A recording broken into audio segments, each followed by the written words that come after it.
Name's Charlie. I'm 25. Been on the road since I was 20. Bouncing from town to town with everything I own packed into an old army duffel on the back seat of a 94 Corolla. It's the kind of car that makes a weird noise if you push it anywhere near 60. College didn't work out. I gave it a shot, I really did. Lasted a year and a half before the whole thing fell apart. Didn't fail out, exactly. Just stopped going. I remember sitting in a lecture hall, listening to some guy talk about classic literature or whatever, and thinking, yeah, this ain't for me. Never had a head for books. I can read, sure, but it's slow going, like pushing mud uphill.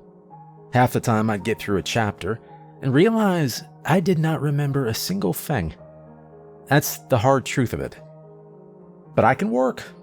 Always could. You give me a grill, a fryer, a mop, whatever, I'll do it.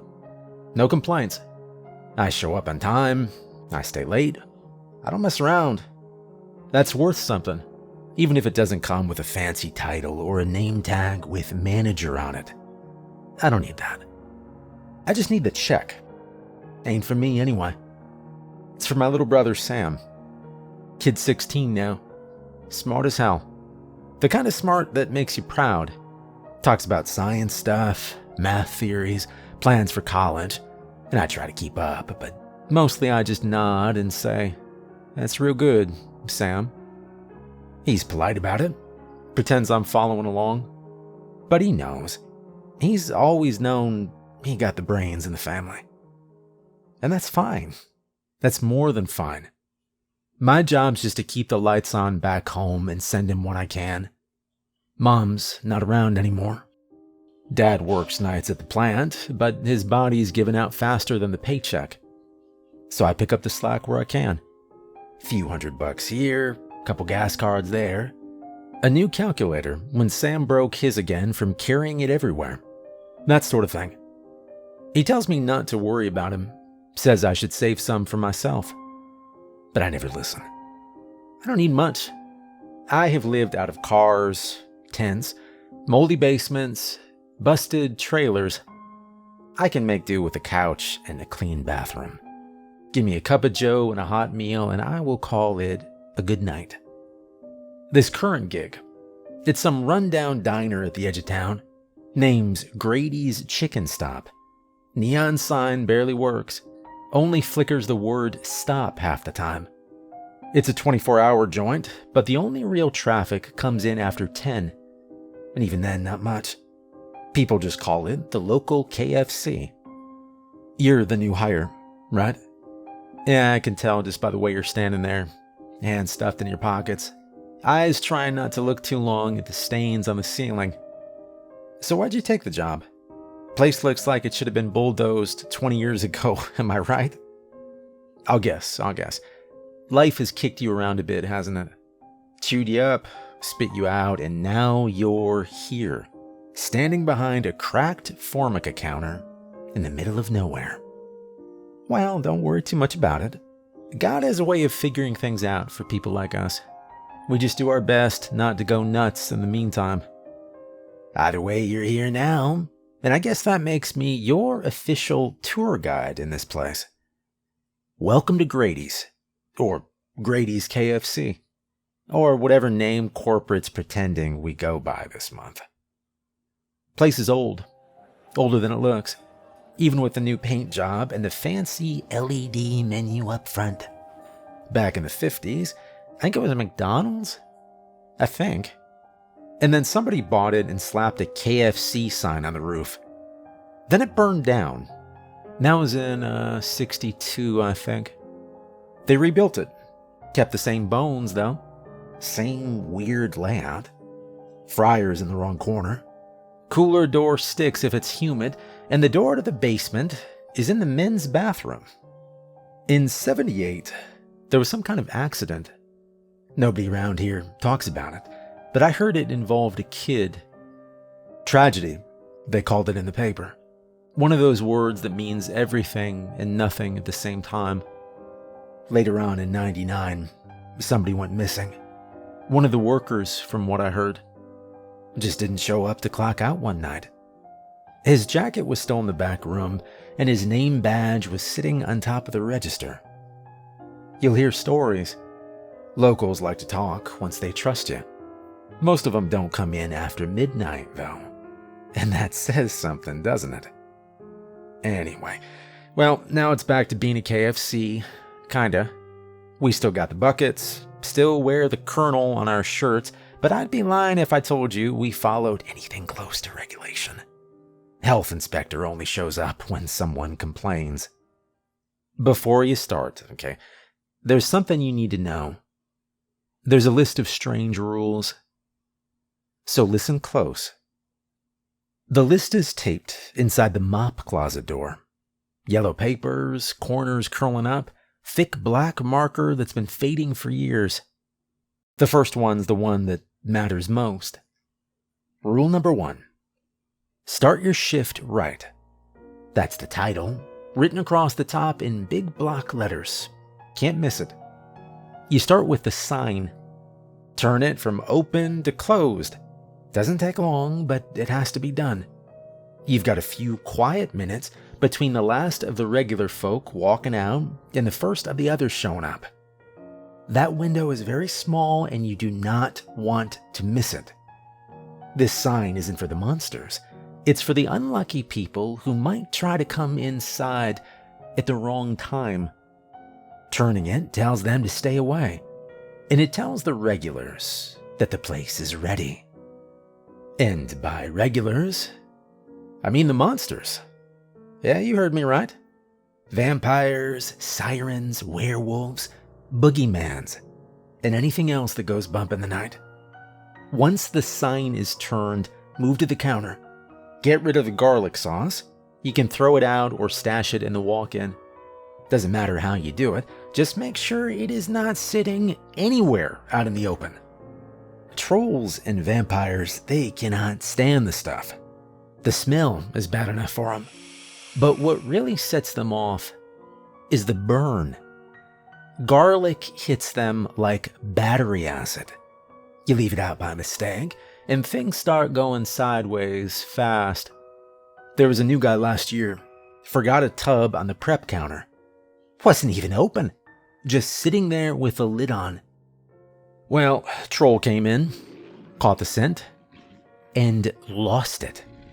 Knocked over 2 booths, shattered the soda machine, and tried to throw a trash can through the drive-thru window. All of it over a sealed tub of sauce. Once the garlic is handled, grab the ketchup and mustard, set them out front, and then you deal with the pretzels. Look under the counter, and there's a little woven basket and a sealed bag of salted pretzels inside. Wash your hands if they're messy. Open the bag, pour the pretzels in, and place the basket right in the middle of the counter. Those are for the goblins. They show up early sometimes, before you're even finished with the setup. They don't come through the door like everyone else. 1 minute the restaurant's empty, the next you'll turn around and there they are, crouched on the napkin dispenser or perched on top of the soda machine. 5 or 6 of them just blinking at you. They don't order food. They're not here to eat. They're here to work. They mop. They take out the trash. They scrape the fryer bins and clean the drains and fix whatever gets stuck in the ice machine. Nobody trained them. They don't speak to anyone either. But they get the job done and they do it fast. That is, if you've put the pretzels out. Forget the pretzels and things start going wrong. They'll dump grease down the sink. They'll jam the doors with bits of fryer baskets. This one time, they stuck forks in the toaster slots and made the lights flicker until someone reset the breakers by hand.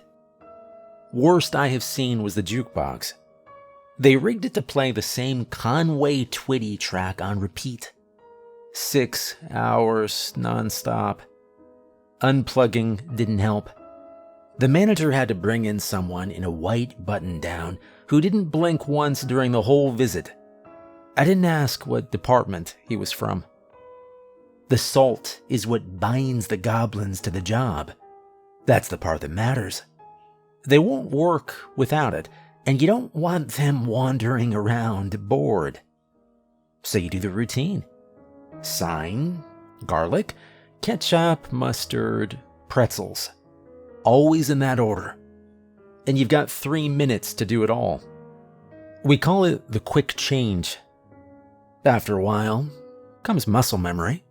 My hands already know what to do before my head catches up. I have done it in my sleep more than once. Flip the sign, clear the sauce, set the bottles, basket on the counter, done. Some people try to race themselves. They treat it like a challenge. Try to beat their best time. Try shooting for Employee of the Month, things like that. But we don't stop there. There's more you should know, and this time it's about the stuff we sell. Rule number 2. Know what they eat. The second rule, it's about food. You'd think that part would be easy in a place like this. It's not. Monsters are picky eaters. Not in a cute way, either. They know what they like, and they don't handle surprises well. That means you don't cut corners. You give them what they want every single time. Vampires don't just hate garlic. They treat it like poison. You already pulled the garlic sauces off the line, but it shows up in other stuff too. Some of the spicy rubs in the back have garlic powder buried in the ingredients. Even the buffalo glaze we get in the squeeze bottles has a trace of it. They can smell it. Doesn't matter how cooked it is. One whiff and they stop moving. Sometimes they leave, sometimes they don't. Werewolves are worse. They've got a problem with the mint syrup we keep near the lemonade machine. It's supposed to be for the citrus cooler on the daytime menu. Green label, strong smell, kinda sticky when it dries. On the day shift, it's no big deal. People like it. At night, you keep it locked up. Don't even leave it on the counter. One guy, Chris, served a Wolfman a lemonade with a shot of mint in it. Total accident. Hit the wrong tap. He didn't even realize what he'd done until the cup hit the floor and the claws came out. Then, there are the sirens. Now, sirens aren't violent exactly. They don't wreck stuff or throw punches. But if you let the fryer run dry while they're in the building, they will start to sing. And what's worse, it doesn't lure you in the same way the stories describe them. It just gets inside your ears and makes everything feel wrong. The walls go loose around the edges. Things stop lining up. You feel like your brain is trying to move sideways. And then you find yourself at the edge of the dock, ready to drown yourself. There was a girl here last summer, Steph, worked register mostly. She ran out of pies during a rush and had to tell a siren to wait. She only heard one note. Just one. Left in the middle of her shift and never said a word to anyone. 2 days later, someone found her sitting in the walk-in at the Wendy's 5 towns over, standing near a deep pool. And Steph didn't know how to swim. Keep the fryers full. Keep the pies stocked. Don't let the syrup run low. If it's got sugar in it, the sirens are going to want it. All of it. There's a red binder under the register. It's been there longer than I have. The spine's half gone, and someone tried to glue the back cover on, but it's still holding together, barely. Inside are pages on everyone who's ever come through here more than once. Monsters, I mean. 1 page per regular. Name, notes, habits, what they order, what they don't like, what they've done in the past. It's basically our version of a field guide, and it's supposed to help keep the place running. Some of the names are crossed out, though. I don't ask why. You'll get to know the regulars. You kinda have to. There's a vampire who always orders 2 chicken tenders and a side of slaw, no sauce. Leaves exact change. Never looks at you. There's a siren who dunks her fries in chocolate syrup. She hums while she eats. You'll hear it. The binder doesn't leave the counter during your shift. You don't take it home. You don't copy it. You read it when it's slow. You keep it close when it's not. Some of the names are underlined. Those are ones to watch. Not bad, necessarily, just unpredictable. Some are circled. That usually means they're safe. The regulars, the routine types. A few have red marks across the corner. If you see one of those, you don't talk. You don't smile. You don't take your time. You serve them what they want and move on. No one puts a name in the binder unless they've been here more than once. So if someone walks in and they're not in there, pay attention. New monsters don't always know the rules, and some don't care. Either way, they notice when you mess up their food. Rule number 3. Dead children eat for free. Sometimes, while you're wiping down the counter or restocking the sauces, you'll look up and notice the dining room isn't empty anymore. You won't hear the bell above the door, and you won't catch them walking in. One moment the place will be quiet, and the next, they'll already be standing there like they've been waiting a long time. They usually show up in small groups, 2 at a time, sometimes 3 or 4. Once in a while, a whole line of them, walking close together, like they're afraid to lose each other. The way they move reminds me of school field trips. Hands tucked into sleeves, eyes on the floor. No one talking. Most of the time, their clothes don't match the season. I've seen kids come in wearing tank tops in the middle of winter, or zipped up coats in the dead of summer. One girl came in once, wearing slippers and hospital socks. Her hair was soaked through, even though it hadn't rained in days. They don't speak when they reach the counter. They just step up one at a time and point. Sometimes they want fries. Sometimes a milkshake or nuggets. They point, you nod, you bag it up, and you hand it over. And you never charge them, not a single cent. Corporate covers that cost just fine, so don't go chasing them down for change, okay? That's the rule. Dead children eat for free. Look, no one knows how they died, and we don't ask, okay? And we don't really want to know why they eat, either. People talk about them a lot online, not just the ones that show up here. I mean, the dead ones all around this town. You'll find entire channels full of stories about children who died too early, but didn't leave. Some of the videos are clearly fake, with bad voiceover and stock photos, but a few of them feel real in a way you don't want them to. They show up in stories with black eyes, or with voices that don't match their mouths. Some are seen standing at the side of the road, asking for a ride. Others knock on the door at night and ask to be let in. And even though they look like kids, the people who open the door always end up missing. Or worse, they stay, but they're not the same after. There's this one story, it stuck with me. A daycare fire, supposedly back in the 70s. No one made it out. But years later, people claim to see soot-covered children wandering the alley behind the place where the building used to stand. They didn't ask for help. They just stared at the windows of passing cars until the driver looked away. The theory was that they didn't understand they'd died, so they kept showing up, looking for snack time or someone to pick them up. And yeah, a lot of the myths go like that. The kids always want something small, a sandwich, a place to stay, someone to talk to. Something simple that makes them seem harmless. But the longer the story goes, the more that feeling of harmless starts to peel back, and the people in the stories realize that they were never safe to begin with.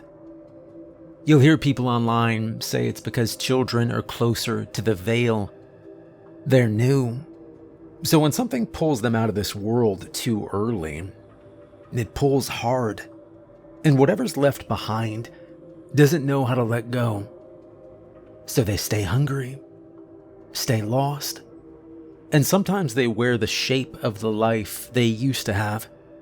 Like putting on a Halloween costume after the party's already over. It is easy to write them off as urban legends, easier than believing that they might be real. But after a while working here, those videos start to feel less like fiction and more like field notes. Someone else saw something similar, but they didn't know how to explain it. So they turned it into a story. That's how most truths survive. And us? Well, our job's simple.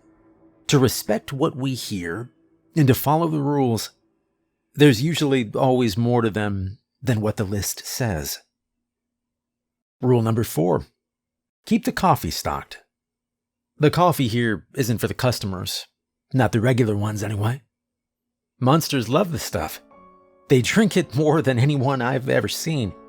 Doesn't matter what kind of creature walks through that door, odds are they will ask for coffee.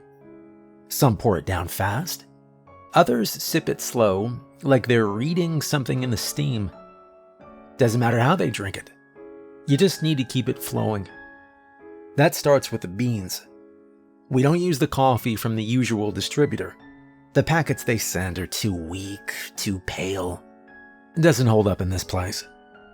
Monsters drink more than people do, and they've got stronger taste. Burnt and bitter seems to settle them. You can't brew that from freeze-dried powder. My grandpa used to say coffee kept people stitched together, that even the worst kinds of mornings could be kept from falling apart if you had a pot brewing on the counter. He'd make it in a steel percolator with no cream, no sugar, and he'd drink the whole thing black before breakfast. Said it gave the dead a reason to stay quiet, and the living a reason to show up. At the time, I thought it was just an old man talking nonsense. Now I'm not so sure. We get ours from a place called Graziano's, a corner grocery one town over. Doesn't advertise, no signs on the road, no website either. You won't find it on a map. I've never been there myself. I've never met anyone who has, actually. But the beans show up when we need them, no matter what. There's a landline under the register. Big clunky thing with push buttons that stick. You use that to place the order. No cell phones, no online forms, just the landline. When you call, someone answers after the first ring. Always fast. Doesn't say hello, doesn't ask for a name. Just waits. You say the usual, then hang up. That's it. I don't know who it is on the other end. I don't think anyone does. There's a guy who runs Graziano's. I think his name starts with a D? Denver? Daniel? I don't know, something like that. It doesn't really matter. He's a bit of an asshat, but we need the beans. You'll find the beans in the freezer the next shift. Same burlap sack every time. Red twine around the top. Smells strong. Earthy, bitter. Almost like burnt chocolate. That's the scent the monsters recognize. Don't switch it out. Don't mix brands. The coffee machine itself is ancient, but it still works. Big metal frame, slow to heat up. You fill the basket, load the filter, press the button, and let it run. The pot's thick glass, chipped along the handle, but it holds up. You brew one batch after another. Keep it going. The regulars drink more than you'd expect. Some of them come in just for the coffee. You can tell because they never order food, but they sit and drink for hours. If the pot ever runs low, you top it off. If the machine stalls, you don't try to fix it. You unplug it. That's all. You don't open the panel, don't press extra buttons, don't bang on the side, you walk away. There's a backup percolator in the pantry, bottom shelf. Slow, but it works. You use that instead. When the main machine breaks down, you might hear something moving underneath it. Not loud, just a slow sort of motion, like someone shifting their weight in a tight space. Doesn't happen every time, only when the machine's been running too long without a break. The goblin that lives under there likes to fix things, and the machine starts working again after a while, usually within the hour. So remember, keep the coffee stocked and you should be fine. Rule number 5. Give Joey a cup of joe. Speaking of coffee, there's a hallway behind the fryers that leads to the old manager's office in what used to be a storage room. Room 6. That's where Joey stays. He doesn't come out much, doesn't eat, doesn't talk, unless you're standing right in front of him. He sits in front of a wall of monitors and watches the feeds. Front lot, back lot, hallway, kitchen, freezer door, everything. Nothing happens without Joey seeing it first. He looks dead because he is. The skin on his face is the color of cold clay. His hands shake a little when he moves. The clothes he wears haven't changed since I started here. Same jeans, same zip-up hoodie, same scuffed boots.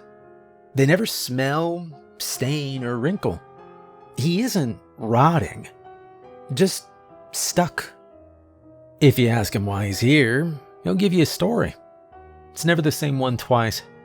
Sometimes, he says he was a butcher who fed something he shouldn't have. Other nights, he says he worked in a bank that only loaned money to the dead. Last week, he said he drove a city bus that ran its route through a graveyard and never stopped picking people up. The story is never the same, and sometimes I ask just to see which one he'll give next. But one thing's for sure. Joey is here because of a deal he made with the Grim Reaper. A deal for his soul. Now, most people imagine the Grim Reaper as a skeleton in a robe carrying a sieve, showing up when someone's time runs out. That picture isn't completely wrong, but it skips over what happens after. The Reaper doesn't always finish things. Sometimes, he takes a person and keeps them somewhere in between, neither alive nor fully gone. He doesn't put them in hell or heaven, and he doesn't let them drift away. He puts them to work. That's what my grandfather used to say, and the longer I have been here, the more it sounds right. The Reaper assigns tasks instead of punishments. He gives out jobs that fit whatever went wrong in a life. Long jobs without an end date. It isn't torture in the way people think. It's just endless duty with no way to clock out. And if you're lucky, you keep a body that can still move. That's actually where the real idea of zombies comes from. They're not rotting, brainless things like the movies show. They're not hunters or monsters. They're people caught between two states. Still moving, but no longer healing. Still breathing, but not really alive. They don't decay and they don't get better. They just continue, like a sentence that's been left unfinished for years. Most of them lose their sense of who they were, and what's left is only the habit of moving. Joey hasn't lost all of it yet. He remembers enough to sit in room 6, keep an eye on the screens, and drink his coffee. Whatever the Reaper assigned him to do, he's still doing it. He doesn't sleep, and he doesn't look away from the cameras. That's what keeps the rest of us safe when we're too busy to notice what's outside. So, we bring him coffee every shift. Black with cream. Hot enough that you'll burn your hand if the lid slips. Don't get creative. Don't add anything, okay? Just brew it and bring it straight back. He doesn't ask for much, but I try to visit once every shift. You don't have to stay long. Just drop the cup, say thanks, and leave. Whatever Joey was before this job, it led him to where he is now. And whatever he did, the Grim Reaper must have thought this was fair. That's what Joey says, that he was cursed to work odd jobs until the end of time. Security, inventory, night shift, janitorial. Says the Reaper wants him useful. I don't know what kind of life leads to a strange punishment like that. But I know this. Joey keeps watch. He sees what's out there before it sees us. He's the reason things don't walk through the back door unannounced. So you respect him. You bring him his coffee. You don't ask how long he's been here. And that's the fifth rule. Bring Joey his cup of joe every shift. And don't forget the cream. All right, and rule number 6. Clock out by doing the salt lines. At the end of your shift, there's something you'll do before locking up. You'll sweep a line of salt across each way out. Doesn't take long, and you'll do it every night whether you feel like it or not. The salt comes from a bag under the register. It's heavy, and the grains are coarse, not the kind you'll find in a kitchen. It doesn't pour like regular table salt, and it holds a bit of moisture no matter how long it sits sealed. When you hold it, you'll notice it clings to your fingers a little, just enough to remind you this isn't for flavor. There's a scoop in the bag. Keep the bag dry. That matters more than anything. You don't need to empty it out, just take enough to lay a clean line. You'll start at the front door, run the salt edge to edge, right across the threshold. Doesn't need to be deep, but it does need to be unbroken. No gaps, no thin spots. Then, you'll do the drive-through window, pouring it along the inside sill. The last one's the back door near the freezer. Same process. We started doing this because of someone who waits across the street. Most nights, if you look past the lot, just beyond the edge of the curb, you'll see a man standing under the broken street lamp. Nobody's caught him showing up. He's already there by the time the place starts to shut down. Doesn't matter if you close early or late, he's already standing there when you check. The streetlight above him hasn't worked in years, but he's always easy to spot. Dirk, the guy who trained me, called him Mr. Widemouth. Said the name came from an old story online. The name stuck, even if this one doesn't move or talk like the thing from those early creepypasta threads. Maybe it's the same one. Maybe they just pass names around. His face looks normal at first, but then your eyes settle on it, and you'll understand the name. His mouth stretches too far. He started showing up every closing shift months ago, and an old manager got the idea that it was time to start laying salt lines around the property. Salt has been used in protection rites for centuries. Different cultures placed it at thresholds, mixed into the bricks, buried it under windows, or circled it around beds. Some said it purified. Some said it sealed. Some believed it reminded the dead that the boundary was still there. Whatever the reason, it stayed in practice long enough to become a habit in places that dealt with things like this. We picked it up after he started showing up more often. You won't be told what happens if you forget. Nobody shares those stories. So that's the final rule. Don't forget the salt. All right, well, that's all the rules. There's more you'll figure out for yourself, probably. The mop closet has a leak. The drive-through headset cuts out every third night. Don't use the microwave after 1 a.m. And don't ask why the security monitor in room 6 sometimes shows red doors we don't have. The job's not hard, exactly. Just take someone who knows how to pay attention. Someone who doesn't get too curious. Someone who's good at keeping their head down and their hands busy. You actually seem like that kind of person. Well, I got some things to finish in the back, but you're ready to take the register now. Coffee's already brewing, fryers are hot. If you get a quiet minute, check the red binder. Start learning the names. It'll help. Oh, yeah, don't forget the pretzels. The goblins are already under the sink. You won't hear them, but they're waiting. Sign's still flipped open, so don't let the time get away from you. 3 minutes goes faster than you think. And remember, when the shift ends, don't forget the salt. I'll be out back if you need anything. And, yeah, good luck.